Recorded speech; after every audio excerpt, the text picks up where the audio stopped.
ഇന്ന് നമ്മൾ ഒരു മെഷീൻ ഉപയോഗിച്ച് ഉഴുന്നുവട ഉണ്ടാക്കാൻ പോവുകയാണ്. അതിനായി 1.5 ഗ്ലാസ് ഉഴുന്ന് കുതിരാൻ വെച്ചിട്ടുണ്ട്. ഇത് 4 മണിക്കൂറിന് ശേഷം മിക്സിയുടെ ജാറിലിട്ട് ചെറിയ തരിയോടുകൂടി അരച്ചെടുക്കുക. വെള്ളം ചേർക്കാതെ വേണം അരയ്ക്കേണ്ടത്. വേണമെന്നുണ്ടെങ്കിൽ 1 സ്പൂൺ വെള്ളം ചേർത്ത് കൊടുക്കാവുന്നതാണ്.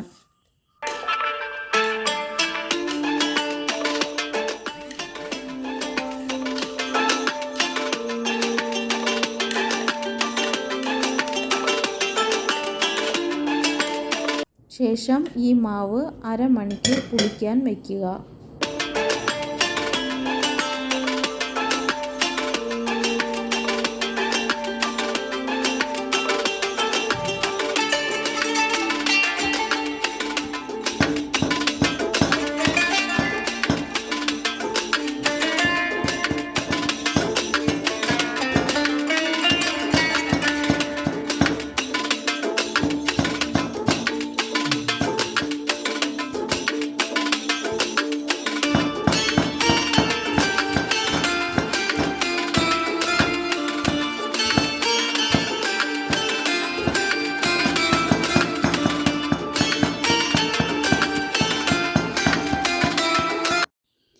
ഇനി ഇതിലേക്ക് ചെറിയ ഉള്ളി, ഇഞ്ചി, പച്ചമുളക്, കറിവേപ്പില എന്നിവ ചെറുതായി അരിഞ്ഞതും ഉപ്പും ചേർത്ത് നന്നായി മിക്സ് ചെയ്യുക.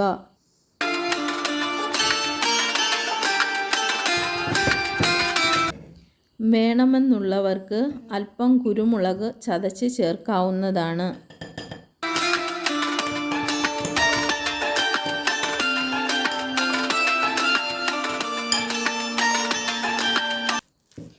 ഈ മെഷീൻ ഉപയോഗിച്ചാണ് ഉഴുന്നുവട ഉണ്ടാക്കുന്നത്.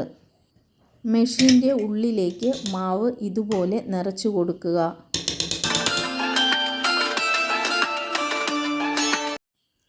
മീഡിയം ഫ്ലെയിമിൽ എണ്ണ ചൂടാകുമ്പോൾ ഇതുപോലെ മെഷീൻ്റെ മുകൾ ഭാഗം അമർത്തുക.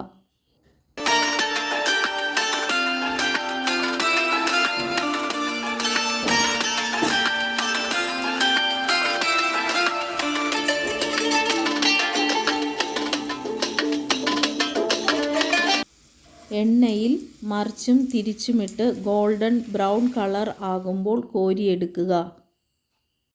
ഇതുപോലുള്ള വീഡിയോകൾ കാണുന്നതിന് ഈ ചാനൽ സബ്സ്ക്രൈബ് ചെയ്ത് ബെൽ ബട്ടൺ അമർത്തുക. സ്വാദിഷ്ടമായ ഉഴുന്നുവട തയ്യാറായിട്ടുണ്ട്.